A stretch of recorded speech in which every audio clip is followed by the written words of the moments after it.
তিনি দয়ার সাগর, তিনি মায়ার সাগর। তার দয়ার সাগর যে কত বড় আপনার কল্পনাতেও নাই। এজন্য আপনার পাপ যত বড় হোক, অন্যায় যত বড় হোক, অপরাধ যত বড় হোক, আপনার জুলুম যত বড় হোক, আল্লাহর রহমান নামের দরিয়া তার চাইতেও বড়। আল্লাহ বললেন, খুলিয়া ইবাদিয়াল্লাযীনা আসরাফু আলা আনফুসিহিম লা তাকনাতু মির রাহমাতিল্লাহ ইন্নাল্লাহা ইয়াগফিরুয যুনুবা জামিআ ইন্নাহু হুয়াল গফুরুর রহিম। ও আমার গুনাহগার বান্দারা শোনো, জুলুম করেছো, ভুল করেছো, অন্যায় করেছো, আল্লাহর রহমত থেকে নিরাশ হয়ো না। আমরা বিশ্বাসীরা কঠিন কালে আল্লাহর রহমত থেকে নিরাশ হব না, ঠিক কিনা বলেন? আল্লাহর রহমত থেকে নিরাশ হবেন? ভুল করে ফেলছেন, আরে ভুল তো সবাই করে। পাপ হইছে, আরে পাপ তো সবার আছে, আমরা সবাই পাপী, সবাই পাপী। যত পাপ হোক, ভুল হোক, অন্যায় হোক, অনুতপ্ত হয়ে তওবা করে ওযু করে জায়নামাজটা বিছিয়ে সেজদা দিয়ে চোখের পানি ছাড়েন। চোখের বেয়ে পড়া পানি আল্লাহর কাছে যে কত প্রিয়। অনুতপ্ত বান্দার চোখের পানির ফোঁটা তার চোখ বেয়ে, নাকের ডগা বেয়ে জমিনে ড্রপ করার আগেই আল্লাহর ওই বান্দার সব গুনাহ মাফ করে দেয়। আল্লাহ বললেন, আমি রহমানুর রহিম, আমি দয়াময়, আমি মেহেরবান।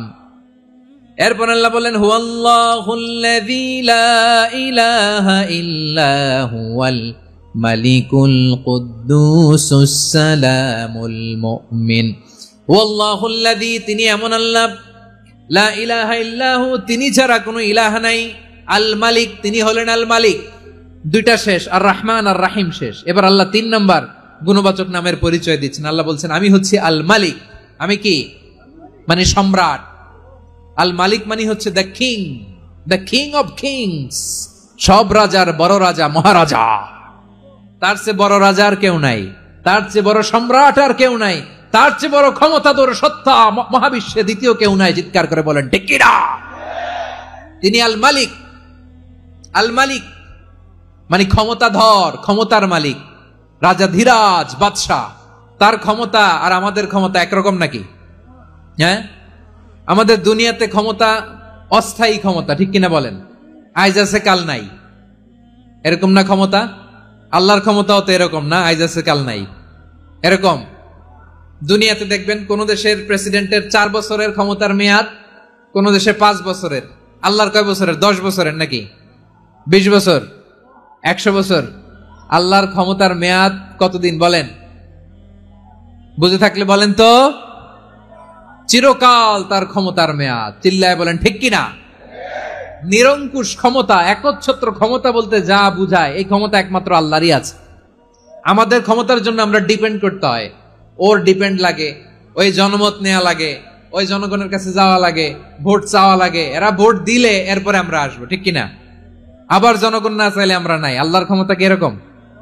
হ্যাঁ, আবার দেখবেন দুনিয়াতে ক্ষমতায় যাওয়ার জন্য জোট করা লাগে, জোট। জোটের রাজনীতি আছে না নাই?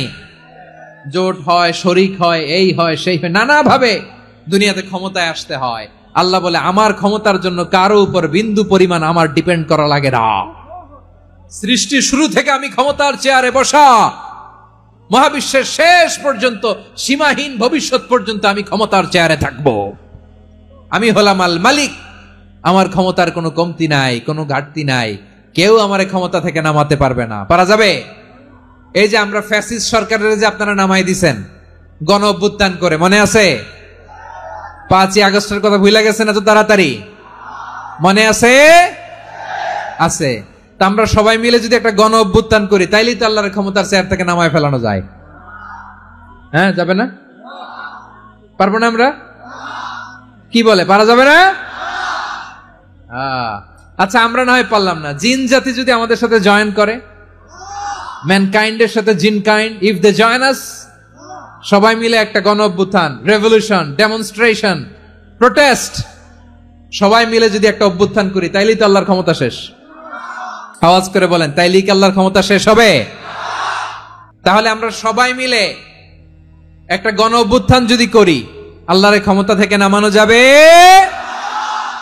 আল্লাহ বলেন না, আমি হলাম আল মালিক, আসল ক্ষমতার মালিক, the king of kings, the owner of ultimate power, the owner of ultimate authority, the owner of ultimate sovereignty, নিরঙ্কুশ একচ্ছত্র ক্ষমতার মালিক হচ্ছি আমি আল্লাহ।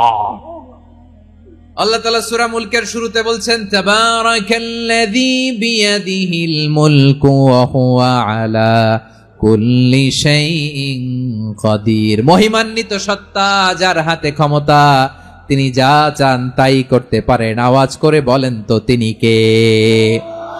আবার আল্লাহ বলেন কুলিল্লাহুম্মা মালিকাল মুলকি তুতিল মুলকা মান তাশাউ ওয়া তানজিউল মুলকা মিম্মান তাশা ওয়া তুইজ্জু মান তাশাউ ওয়া তুযিল্লু মান তাশাউ বিয়াদিকাল খায়র ইন্নাকা আলা কুল্লি শাইইন কাদির। আল্লাহু আকবার।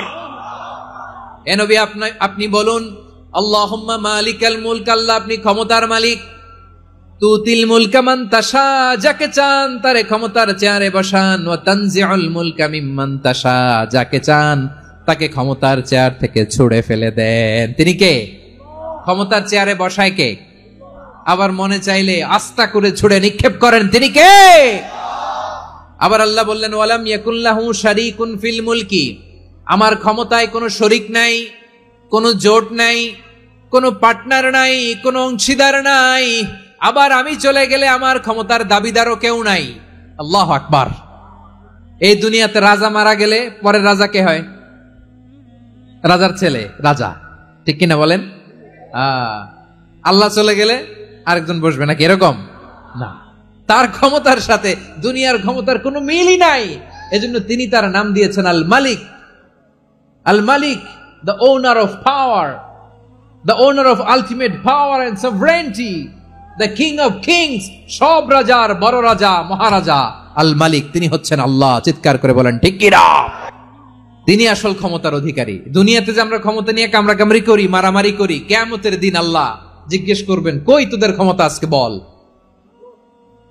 কিয়ামতের সময় সব মানুষগুলো যখন ইন্তেকাল করবে, সব জিনেরা যখন ইন্তেকাল করবে,